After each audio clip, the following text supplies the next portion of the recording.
Bien. La segunda parte del video, entonces. Correlación de Mostinsky. Entonces, esto se escribe Mostinsky. Y esta es la que van a usar en el TPI. ¿Está bien? La correlación de Mostinsky. Bien. Euclid y delta T exceso es igual de siempre, no hay ninguna diferencia. Q de Mostinsky, H de Mostinsky por delta T exceso. ¿Está bien? Y el H de Mostinsky se escribe de esta forma. 3,75 por 10 a la menos 5. Esto está en sistema internacional. Si ustedes lo quieren en sistema inglés es 2,13 por 10 a la menos 4. Perdón. Esto es sistema inglés. ¿Está bien? O sea, en definitiva este es el factor que le convierte las unidades. Por presión crítica, que yo antes se las había dado de datos ya, a la 0,69 por, y acá me parece que lo voy a poner, no sé si se ve, esperen que me fijo en el video a ver si se ve todo. Sí, creo que se va a ver. Por Q de Mostinsky a la 0,7 por, y esto queda 1,8 por P sobre P crítica, todo a la 0,17 más 4 por P sobre P crítica, todo a la 1,2 más, lo voy a poner acá, 10 por P dividido P crítica a la 10, cierro el corchete y tengan en cuenta que de acá, o sea en esta correlación íbamos a usar P crítica, que era dato, que teníamos esto, pascales, y presión, que es presión absoluta. ¿Está bien? O sea, esta P, ¿está bien? La P, si tiene acá el borro, es P absoluta. ¿Estamos? Bien, y después no hay nada nuevo. ¿Por qué? Porque el proceso iterativo es muy similar al de todos los otros, es HO asterisco, paso Euclid, paso delta T exceso, paso al Q de Mostinsky, paso al H de Mostinsky y después comparo el HO asterisco con el H de Mostinsky. Cuando el porcentaje de error es menor al 2%, converge. ¿Está bien? Nada más. Esta es la correlación que van a usar en TPI. ¿Por qué? Porque es la más certera, es lo que fuimos viendo a través de cada uno de los diseños, es la que mejor da, no les produce ningún tipo de dificultad a la hora de ver un gráfico, es bastante simple porque sale el dato de P crítica del HiSys, el de presión también sale del HiSys, no hay ninguna cosa más rara que se utilice, así que la verdad que es el que mejor viene funcionando, ¿está bien? ¿Qué tiene de diferencial? Justamente que la correlación entera, casi para averiguar el H de Mostinsky, de lo único que depende de las presiones y obviamente el calor, está bien, pero como variable tenemos la presión, ¿está bien? Presión y presión crítica, es bastante simple. Ese es el gran diferencial de esta correlación comparado con todas las otras. Bien, les doy los datos convergidos. Entonces tenemos delta T exceso igual 7,286 grados centígrados, Q de Mostinsky 32,494 watts sobre metro cuadrado, H de Mostinsky 4,462 watts sobre metro cuadrado Kelvin. ¿Está bien? No mucho más para decirles de esta correlación, así que vamos a pasar a la última que vamos a ver, que es la de Magnelli. Y ya después vamos a pasar a los procesos de... Bueno, esto lo voy a dejar porque lo voy a utilizar ahora. A los procesos para verificar la ebullición nuclear. ¿Está bien? Tenemos entonces la de Magnelli. Esto le ponemos así, MSN.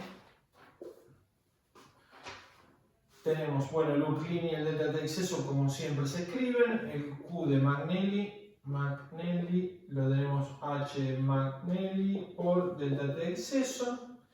Y la correlación es el H de McNally, que es 0,225 por Q de McNally por CPL dividido K del K, el lambda de vaporización, toda la 0,69 por presión por K del líquido dividido tensión superficial del líquido a la 0,31 por ρ del líquido menos ρ del vapor dividido ρ del vapor, todo a la 0,33. Esta presión es presión absoluta. ¿Está bien? Y el... Esperen acá, 3, 4. El proceso iterativo es exactamente igual, nada más que acá, esperen que me fijo la diferencia, tenemos Q de acá McNally, después H de McNally y después acá H de McNally. ¿Está bien? Nada más para decirle, no tiene mucho para agregar. Diferencial esta correlación y es una mezcla de la de Mosninsky con las otras, ¿está bien? Excepto con la de Rosenthal, porque no tiene el CCF, pero tiene propiedades termodinámicas y presiones también, ¿está bien? Bueno, datos convergidos. Tenemos H de McNally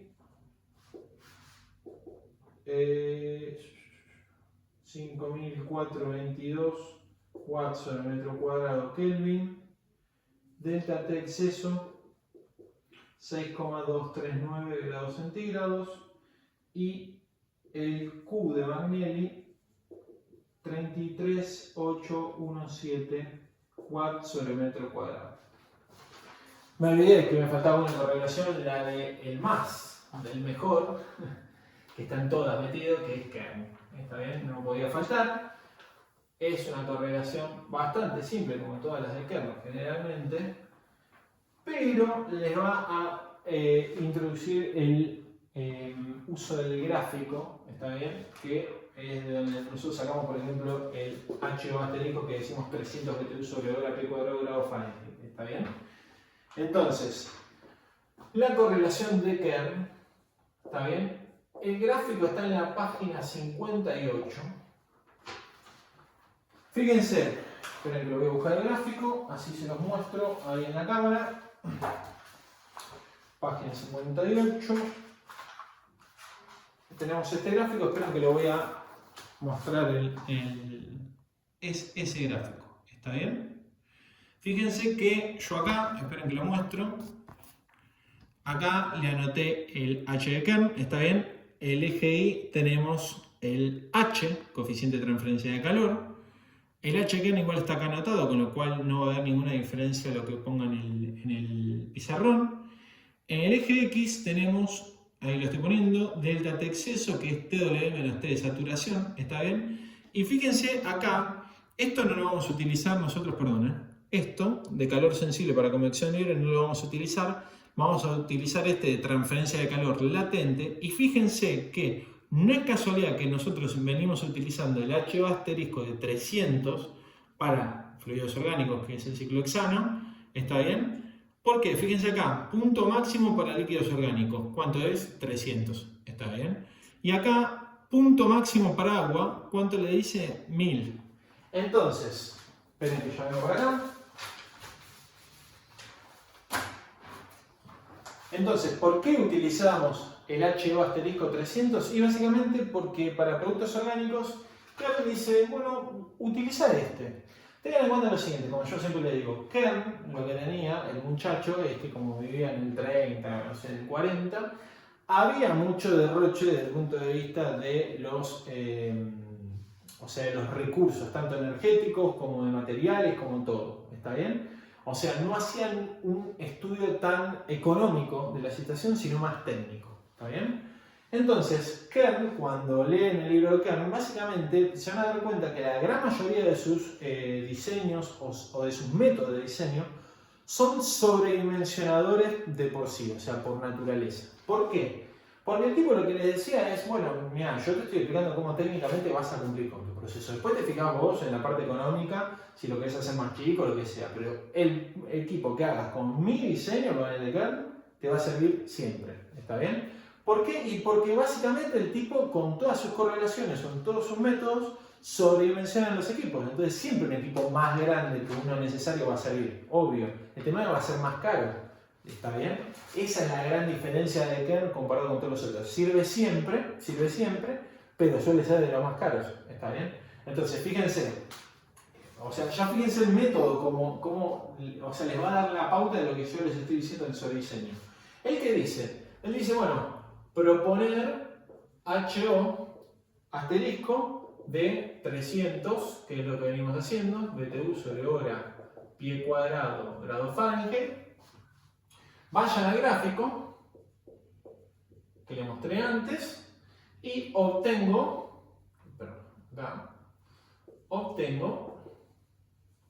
el delta de exceso. Y después, ¿qué hacen? Sacan el Q de Kern, que va a ser el HO por delta de exceso. Y ahora el H de Kern va a ser igual a 19,23 por delta T exceso a la 2,314. Perdón, acá este es el H de Kern, porque si no, no lo iban a encontrar. ¿Está bien? Entonces, 2,314, esto en grado Fahrenheit. ¿Está bien? Bueno, entonces, esperen que estoy chequeando. Que esté todo bien. Esto está en Fahrenheit. Recuerden un dato no menor. Un delta T en grados centígrados por 1,8 es un delta T en grado Fahrenheit. Una tontería, quizás, pero muy importante porque hay gente que convierte un delta T en grados centígrados, lo hace, recuerden en 1,8, pero lo divide,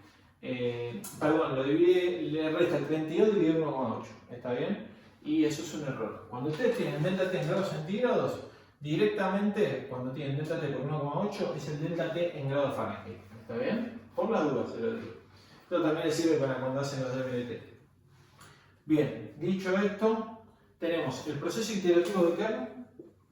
Proceso iterativo. ¿Está bien? Tenemos H asterisco. Vamos al gráfico.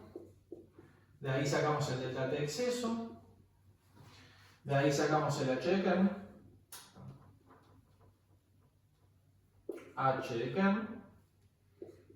Y vamos al HO, lo comparamos con el H de Kern. ¿Está bien? Cuando el porcentaje de error es menor al 2%, converge. Una vez que convergieron el H, van y sacan con ese H, delta de exceso, el Q de Kern. ¿Está bien? Porque después en el resto no interviene el Q en lo que es el método de iteración. Bien, y fíjense lo que él termina diciendo, es bastante gracioso. El valor convergido es el siguiente. Kern es todo en unidades inglesas, así que yo ahora se lo voy a dar en internacional, pero ahora voy a hacer una comparación con las inglesas. 1704 watts sobre metro cuadrado Kelvin. Q de Kern es igual a 30.077 watts sobre metro cuadrado y delta de exceso tenemos 6,944 grados centígrados. ¿Está bien? H de Kern 1704 dividido 5,678. A ver si tengo por acá la calculadora. Esperen que la busco. Esperen que trato de encontrarla. Bueno, no la encuentro. No sé dónde la tengo. Dividen esto y se fijan. Esperen que lo quiero hacer para no decir una cosa por otra. Esperen que la busco. ¿Dónde estará? Bueno. Esto da más o menos 300 y algo, ¿está bien? Da 300 y algo. 300 y algo por 6, sí, más o menos, 300 y algo. Entonces, este dice, fíjense, dice, si h de kernel es mayor a 300 BTU sobre hora pie cuadrado grado Fahrenheit, uso 300 BTU sobre hora pie cuadrado grado Fahrenheit como mi H. ¿Está bien? Ahora, si el H de kernel es menor a 300, uso, perdón, me está saliendo horrible, lo que pasa es que estoy muy abajo ya, uso el H de kernel. Es decir, fíjense, él dice, bueno, comparame esto en unidades inglesas, no en unidades internacionales, lo pasamos a inglesas y comparamos este obtenido con 300. Si el obtenido es mayor a 300, usa 300. Porque él dice en el gráfico que 300 es su máximo para fluido orgánico. Y si el H da menor a 300, usa ese H. ¿Qué les está diciendo? Muy simple. Él está como limitando la capacidad de transferir calor de ese fluido orgánico. ¿Está bien? En este caso. Él que les dice, bueno, si transfiere, no sé, 400 BTU, ¿está bien? Bueno, por las dudas decimos que transfiere 300, con lo cual si tenemos un menor H vamos a tener una mayor área necesaria, ¿está bien? Para ese equipo. Entonces, ¿qué está haciendo? Sobredimensiona. Ahora, por el otro lado, por el contrario, dice, bueno, si el H que les da de cálculo da menor a 300, usen ese H. ¿Por qué? Y porque obviamente, como ese H es menor a 300, todavía le vamos a sobredimensionar más el equipo. Está bien, en ese caso, este H sería el que correctamente está dando el fluido como su H, ¿está bien? Pero siempre la idea de Kern detrás de sus cálculos es sobredimensionar. Eso te va a hacer cumplir siempre tu proceso, ¿está bien? Es muy discutible desde el punto de vista, o sea, acá se termina el de Kern, ¿está bien? Es discutible el método de Kern desde el punto de vista económico, obviamente, ¿no? Porque básicamente hoy en día, recuerden que un ingeniero es muy valorado desde el punto de vista técnico, pero es más valorado cuando además de ser un buen ingeniero desde el punto de vista técnico, también tiene una mirada desde el punto de vista económico más certera que otro que no la tiene. ¿Está bien? Entonces tengan en cuenta que cada uno hará su vida profesional como sea, independiente, trabajando en relación de dependencia, trabajando en la facultad, en lo que sea, ¿está bien? Pero todos van a tener en particular que van a tener que diseñar equipos o verificar equipos que sean los mejores y más baratos, ¿está bien? Entonces, el método de Kern, realmente, si uno tiene que hacerle una crítica, es que la parte económica está como media dejada de lado. ¿Está bien? Desde el punto de vista técnico no está tan errado, ¿está bien? Porque él lo que hace es fundamentar muy claramente estos límites de 300, 1000 y todo. ¿Está bien? Él dice, bueno, yo sobrediseño y con eso cumplo. Después de lo económico me lo puede discutir. Esa es la teoría de Kern, ¿está bien? Pero bueno, les digo todo más que todo para que puedan saber las diferencias y si ustedes tienen que describir esta correlación, ¿qué tiene distinto? Bueno, básicamente es todo este criterio que usa Kern, ¿está bien? Bueno, dicho todo esto de Kern, ahora ya terminamos con los procesos iterativos y vamos a pasar, perdón que borro ya acá, porque esto no lo vamos a usar más, vamos a pasar ahora lo que es el proceso de verificación de la ebullición nucleada. ¿Por qué? Porque todo es muy lindo, nosotros ahora hicimos correlación, bla bla, todo muy lindo. Pero el tema es que, ya vieron con Mariano y con Julián, que el punto óptimo para diseñar un equipo de transferencia de calor de este estilo, es decir, un evaporador, un tipo marmita, nosotros tenemos que ubicarnos en la zona de ebullición nucleada. ¿Está bien? ¿Por qué? Porque ahí vamos a tener los mejores H's y las áreas más pequeñas. ¿Está bien? Es decir, el equipo ahí va a ser lo más eficiente técnicamente hablando. Pero ¿qué pasa? Nosotros vamos a obtener todos los H, los Q a través de cualquier de estas correlaciones, pero tenemos que decir si con esos valores que vamos a utilizar estamos dentro de ese punto óptimo desde el punto de vista del proceso de ebullición. ¿Está bien? Entonces lo que tenemos que hacer es, una vez que hacemos todo el cálculo de la correlación, por ejemplo en el TPI la correlación de Mostinsky, después tenemos que ver por algún método de los que vamos a ver ahora, si se cumple que estamos en la zona de ebullición nuclear. Y si no se cumple, básicamente tendremos que hacer arreglos. ¿Está bien? Bueno, entonces ahora está la verificación de ebullición nuclear. Para esto recuerden tener bien estudiado para parcial, defensa del TPI y final, la curva de pool bowling, ¿está bien? Se suele tomar muy seguido, ¿está bien? Y es importante que la sepan porque es básicamente el ABC de todo lo que es la teoría de ebullición y evaporación, ¿está bien? Bueno, tenemos verificación de ebullición nucleada. Cuando ustedes van a ese gráfico, se los hago muy rápido, ¿está bien? Tienen ustedes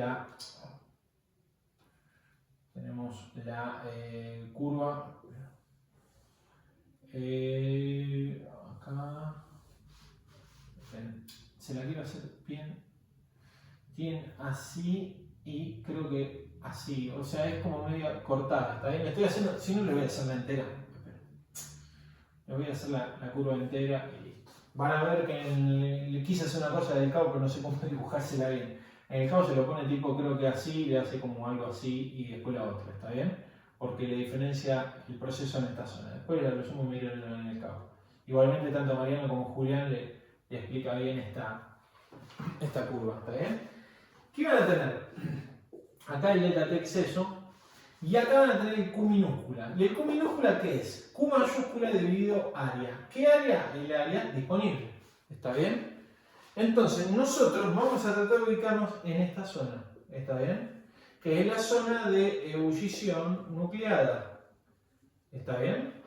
Entonces, ¿qué tenemos que hacer primero? Bueno, calcular este Q, o sea, el Q que yo tengo que transferir y dividir el área disponible de mi equipo, y después ver si con eso, o sea, hacemos cada una de las verificaciones de ebullición nuclear y si estamos dentro de los límites. ¿Está bien?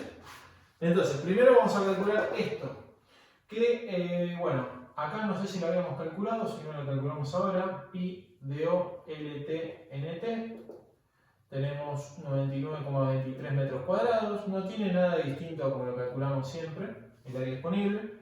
El Q sale del balance de energía, ya lo habíamos calculado, ¿está bien? Es el mismo Q. Con lo cual este valor les da 15.340 watts sobre metro cuadrado. Esto va a ser su Q minúscula, ¿está bien? O sea, esta Q, que es el eje I, ¿está bien? Bien, esperen que voy a borrar este gráfico. Bueno, esto, Q sobre A, sepan que no se modifica en todo el proceso, ¿está bien? A menos que cambiemos, por ejemplo, el área disponible, con lo cual es otro equipo, así que no estaríamos hablando del mismo equipo. Pero el Q sobre A no se modifica en todo el proceso. Entonces ahora vamos a ir a los 1, 2, 3 métodos de verificación de ebullición nuclear. Vamos primero al método número 1. Tenemos la correlación de Sicelli, Bonilla y se prendió en esta movida Mostinsky. ¿Está bien? Ya nos imaginamos que si se prendió en esta movida Mostinsky hace intervenir presiones y presiones críticas. ¿Está bien? Fíjense, las correlaciones le van a establecer a ustedes el Q máximo. ¿Está bien? CBM es Sicelli, Bonilla, Mostinsky. ¿Está bien? CBM. Y se lo define así el Q máximo: 0,368 por P crítica por presión dividido P crítica a la 0,35 por 1 menos presión dividido P crítica a la 0,9. Todo esto por FG. Ahora vamos a ver qué es. Recuerden que esto es P crítica y esto es P absoluto. ¿Está bien? Bien. FG es factor geométrico.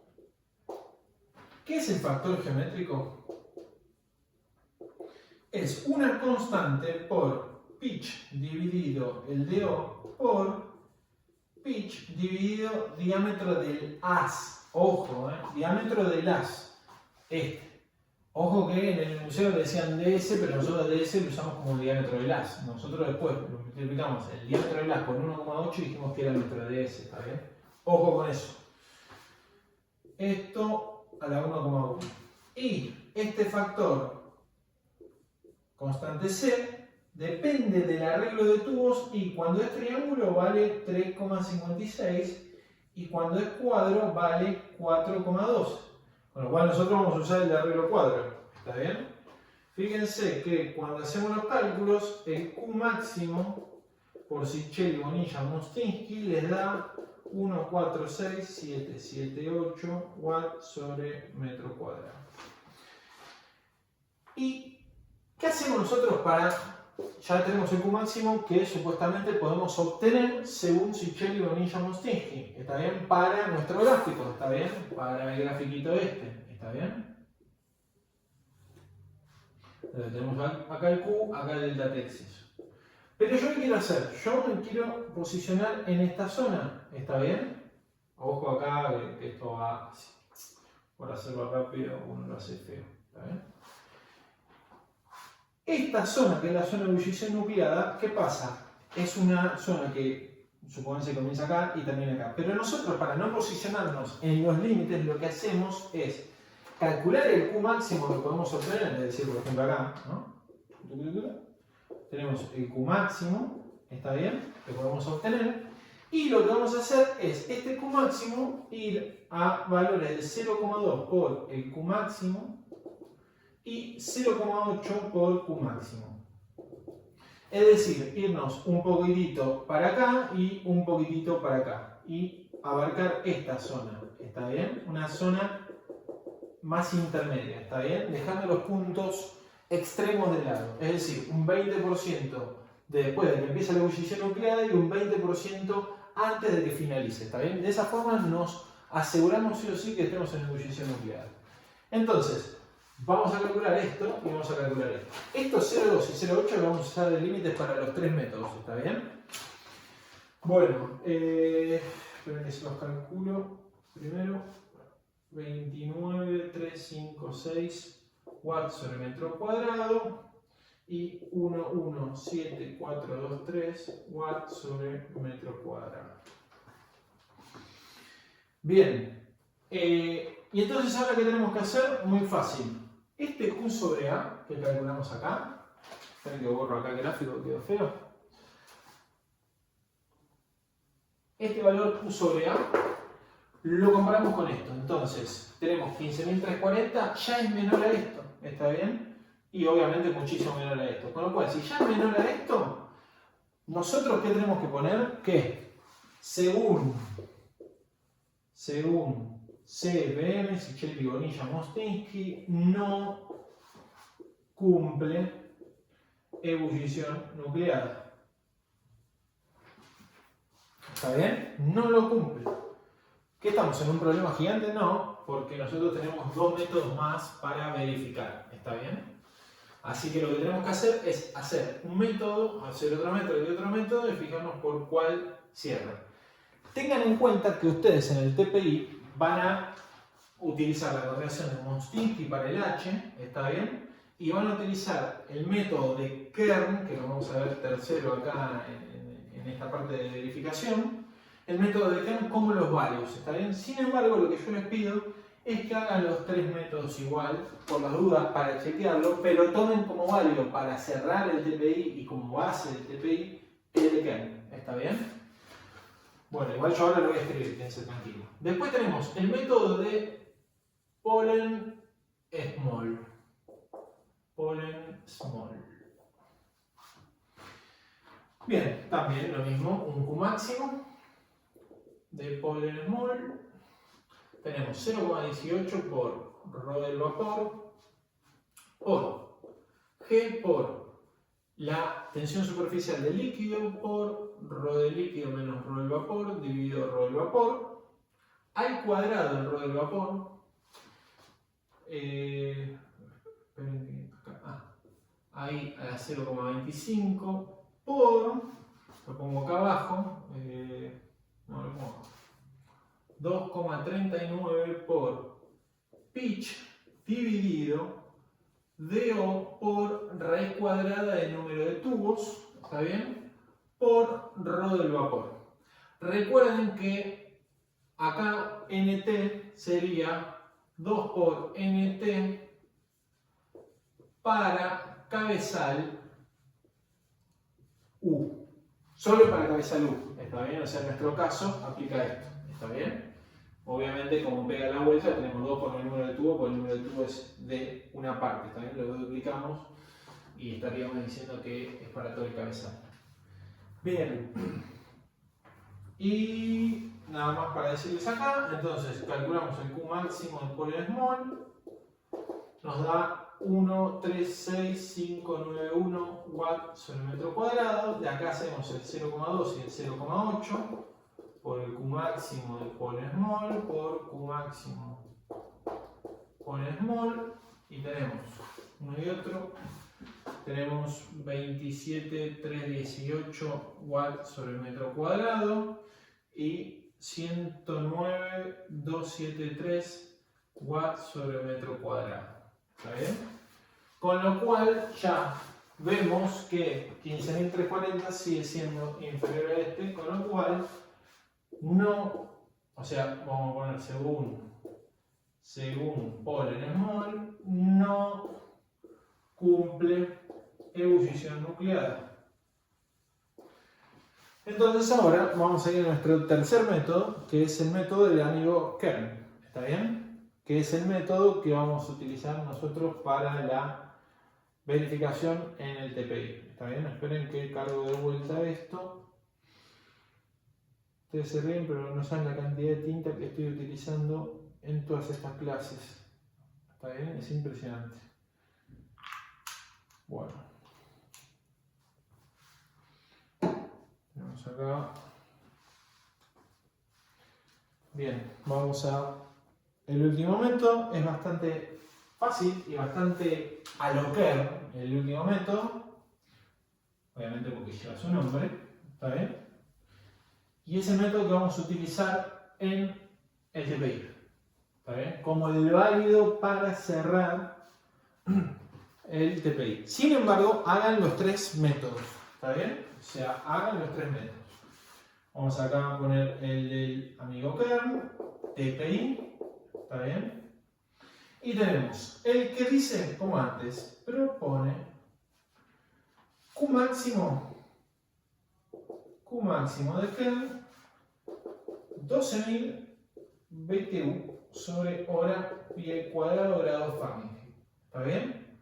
Esto es para orgánicos. Para agua, Q máximo de Kern para agua lo propone en 30.000 BTU sobre hora pie cuadrado grado Fahrenheit. ¿Está bien? Entonces, ¿qué vamos a hacer ahora? Muy fácil. De este le calculamos el 0,2 por el Q máximo de Kern y el 0,8 por el Q máximo de Kern. O sea, es bastante simple porque él impone esto, 0,2, 0,8, con lo cual siempre estos valores van a ser los mismos, exceptuando que nos cambie el fluido. ¿Está bien? Y esto da 7.570 watts sobre metro cuadrado y 30.280 watts sobre metro cuadrado. Entonces, ahora, este valor está entre medio de este y este. Entonces, según el amigo Kern, cumple ebullición nuclear. Y estamos todos contentos ahora. ¿Está bien?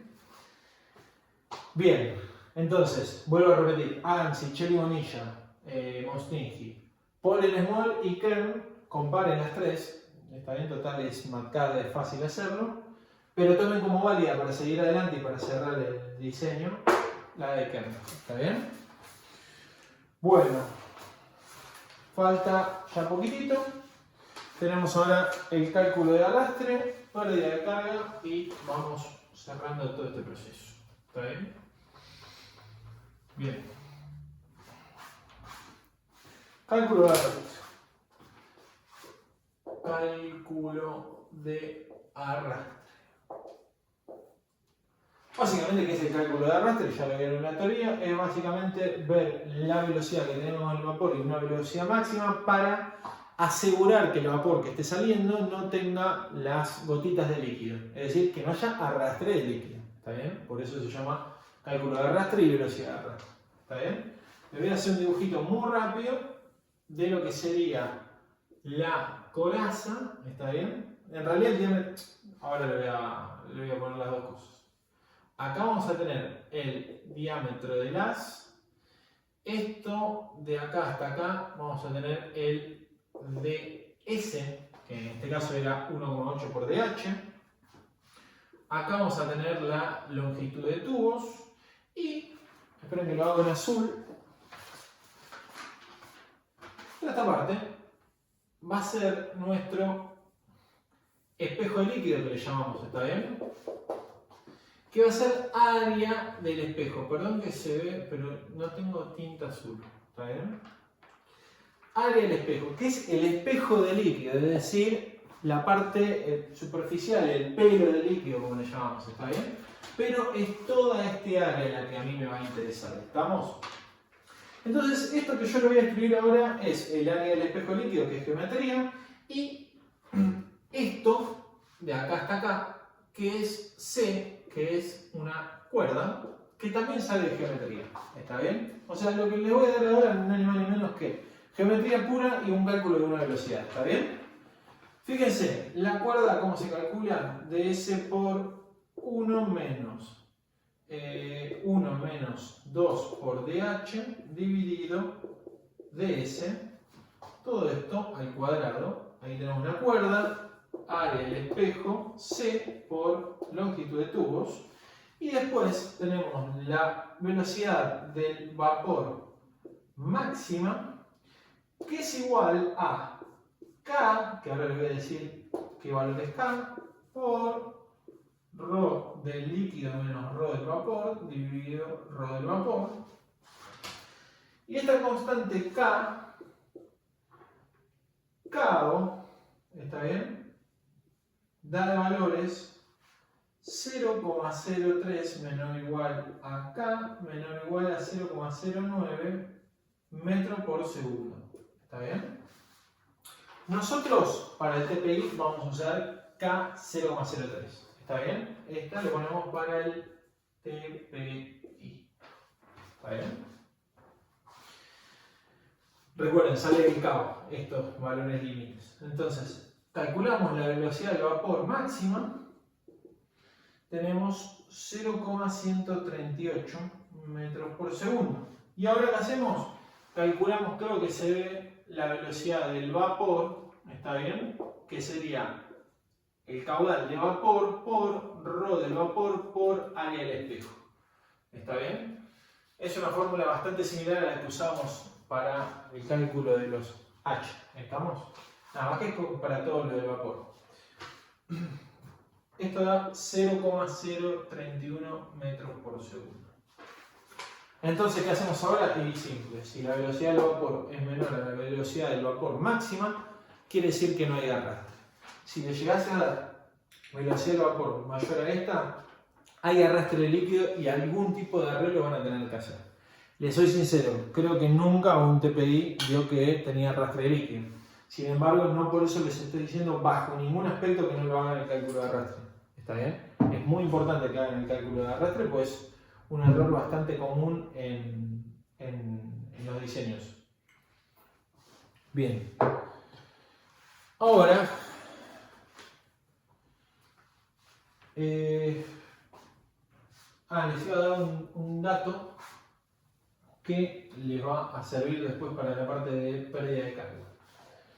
Para la altura de líquido, se lo voy a dejar anotado, ¿está bien? Generalmente vamos a utilizar DH más 2 pulgadas menor o igual a la altura del líquido menor o igual al diámetro del haz más 4 pulgadas, ¿está bien? O sea, a la hora 1 de determinar, bueno, cuál va a ser la altura del líquido. Pues si yo acá tuviera el vertedero en definitiva me va a terminar de alguna forma ayudando a darle esa altura de líquido. Acá lo que tengo que hacer es con el líquido que se estaba evaporando totalmente completar toda la coraza. ¿Está bien? Entonces, ¿cuánto le tengo que dar de altura del líquido que se está evaporando para asegurar que esté completamente inundado todo el haz de tubos? Bueno, el diámetro del haz más 2 pulgadas o más 4 pulgadas, ¿está bien? O sea, de esa forma nosotros vamos a asegurar la completa inundación de todo el haz de tubos. ¿Y por qué es importante esto? Por lo siguiente. Si ustedes tuvieran solo una parte del haz de tubos inundada con el fluido que se está evaporando, ¿qué va a pasar? Se va a evaporar el fluido, va a tocar los tubos que están completamente desnudos, es decir, sin líquido, y eso haría que el vapor saturado que se está acá evaporando toque los tubos y entonces se sobrecaliente, y en lugar de salir acá vapor saturado, salga vapor sobrecalentado. Para evitar eso tenemos que sí o sí asegurar de que esté totalmente inundado todo el haz de tubos. ¿Y cómo lo hacemos? Dándole esta altura a la hora del diseño. ¿Está bien? Y esta altura es la que a mí me va a interesar para la pérdida de carga, que es lo que voy a calcular después de hacer un resumen de valores. ¿Está bien? Que es más ni menos para que ustedes vean todo lo que fuimos calculando hasta ahora, la variación que tuvimos y quizás ni se dieron cuenta. Fíjense. Esto es un resumen, ¿está bien? Fíjense la correlación. Y acá voy a poner HO, el Q y el delta T exceso. Fíjense los valores que estuvimos calculando. Foster-Suber, Rosenau, Mostinski, Magnelli y el amigo Kerr. Acá tenemos 1433. Bueno, voy a poner todo, ¿no? ¿Está bien? 4549, 1403. 4462, 5422 y me quedé sin nada. Me faltó uno. Oh, perdón, me puse mal. Sí, porque me equivoqué con el. Tenía puesto el de. Perdón, 1430. 4549, 1403, 4462.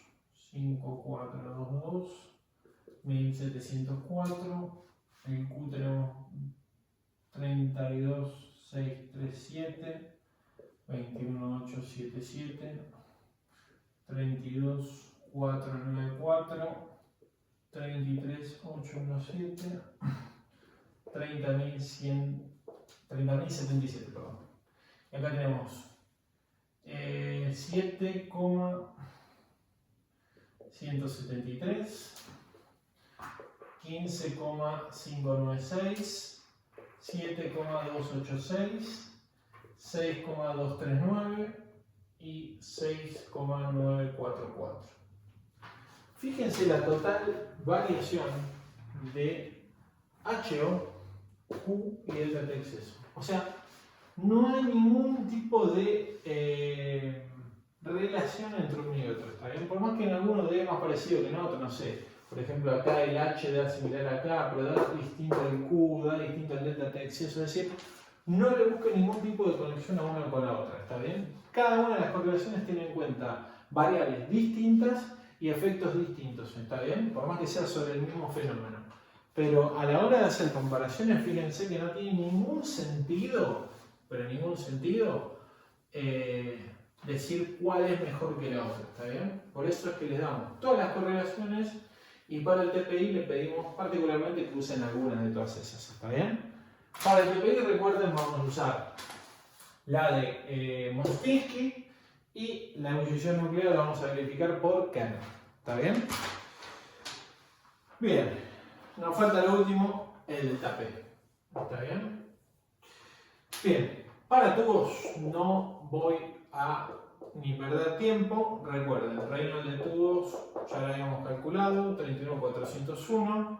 De acá sacamos el F de tubos, 0,0069, recuerden, tubo hidráulicamente rugoso. Y de acá sacamos el delta P de tubos, no hay ninguna ciencia porque era un fluido orgánico yendo por tubos, 869 kilopascales. Esto es menor a 40 kilopascales, con lo cual cumple. ¿Está bien? Ahora vamos a coraza, que es lo nuevo.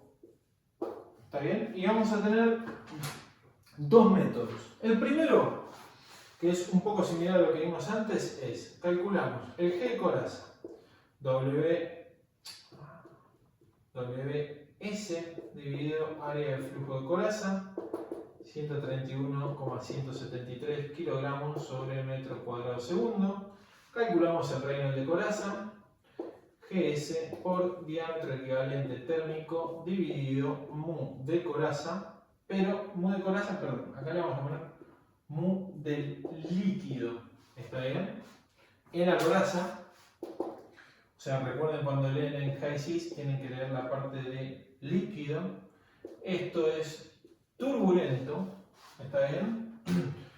Recuerden cuando era mayor a 500 consideramos turbulento para calcular el fanning de esta forma. 44 por Reynolds de coraza, la menos 0,19. Esto da 0,0648. Y ahora vamos a usar lo mismo de antes. Como tenemos un producto líquido evaporándose, vamos a tener tanto el líquido saturado como el vapor saturado en el mismo proceso, con lo cual la pérdida de carga, en definitiva, va a ser una mezcla de entre las dos cosas. ¿Está bien? Ten en cuenta que en definitiva nosotros la pérdida de carga que vamos a tomar va a ser la pérdida de carga del líquido, está bien, en todo el proceso de evaporación, y también la pérdida de carga del vapor pasando por el líquido y pasando, o sea, saliendo del equipo. Todo eso. Entonces, ¿qué vamos a hacer? De vuelta, la ρ medio, que es 0,5 dividido ρ del vapor, más 0,5 dividido ρ del líquido. Todo la menos 1. Esto da 52,418 kilogramos sobre metro cúbico. Y ahora, me voy a agachar acá, tenemos el delta P de coraza. Bueno, se lo voy a poner mejor porque no me gusta de abajo. Tenemos delta P de coraza, que es igual al G de coraza al cuadrado dividido 2 por ρ medio por 4 por fanning de coraza por diámetro de coraza sobre diámetro equivalente térmico. Fíjense que es un poco distinta la expresión del... Es un poco distinta la expresión de esta parte de la pérdida de carga por coraza, ¿está bien? Solo tiene en cuenta 4 por fanning de coraza por ds dividido el diámetro equivalente térmico, ¿está bien? Y por el phi de coraza, ¿está bien? Recuerden que por ahora consideramos los phi igual a 1, pero van a tener que hacer la corrección. En el caso de evaporación, las únicas correcciones que van a tener que hacer una vez que terminen todo es por la TW. ¿Está bien? ¿Por qué? Porque con la TW van a poder sacar en el phi el mu W. ¿Está bien? Y con eso hacen la corrección de los phi. ¿Está bien? Pero igual eso lo voy a decir a lo último. Entonces, el delta P de coraza da 2,64 kilopascales, es menor a 10 kilopascales, con lo cual cumple. ¿Está bien?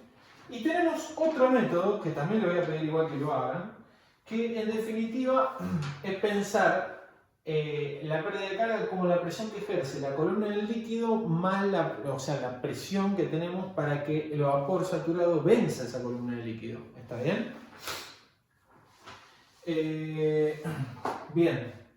Entonces, ya les dije esto, que lo vamos a utilizar ahora, y vamos a tomar H líquido, diámetro del haz más 2 pulgadas. Yo decido tomarlo así. Ustedes pueden tomar el DPI más 4 pulgadas, más 3 pulgadas, la que quieran, ¿está bien? Entre esos límites. Bien, entonces, ahora el delta P de coraza del método 2, le ponemos si quieren, método 2, y a este método 1. Método 1. Tenemos ρ del líquido por G por H del líquido, más ρ del vapor por G por diámetro de coraza menos H del líquido.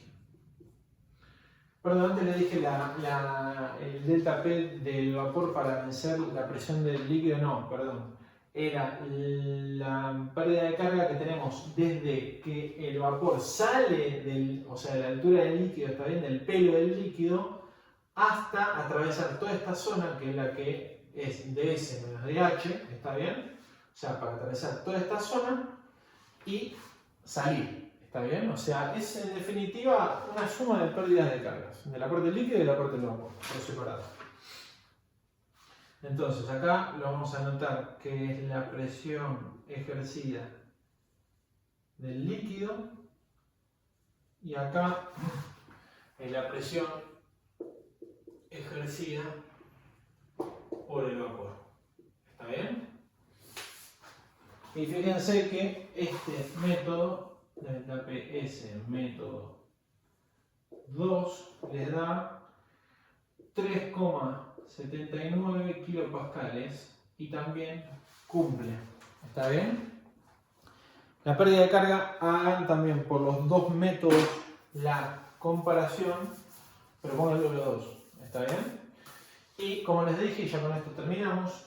La única corrección que tienen que hacer en el evaporador, por eso es más fácil que en el condensador, es donde les aparecen los phi de coraza. ¿Está bien? Tienen que hacer la corrección de considerarlo uno, tiene que hacer la corrección mu dividido mu de pared, ¿está bien? Y ahí ya le cierra el evaporador, ¿estamos? Así que bueno, con esto ya terminamos el ejercicio, espero que les haya quedado claro, cualquier duda como siempre me consultan y ya con esto yo igual ya voy a mandar el mail del comienzo de la parte del evaporador. Ya cuando este video esté subido se va a dar comienzo al diseño del evaporador. ¿Está bien? Tengan en cuenta que están medio encimados, tanto condensador como evaporador, pero lo hacemos a propósito para que ya habiendo comenzado con el de sobrecalentador condensador, una vez que terminan ya sigan con este, ¿está bien? O sea, no tienen que esperarme más nada. Incluso si me mandan la corrección del de sobrecalentador condensador, mientras que esperan mi devolución, pueden avanzar con el evaporador, ¿está bien? O sea, pueden ir avanzando a la par porque no es necesario que yo le devuelva algo del condensador para seguir con el evaporador, ¿está bien? Esa es la idea de por qué le damos uno seguido al otro, ¿estamos? Tengan en cuenta la fecha de entrega, no se duerman con eso y bueno, cualquier duda como siempre me preguntan.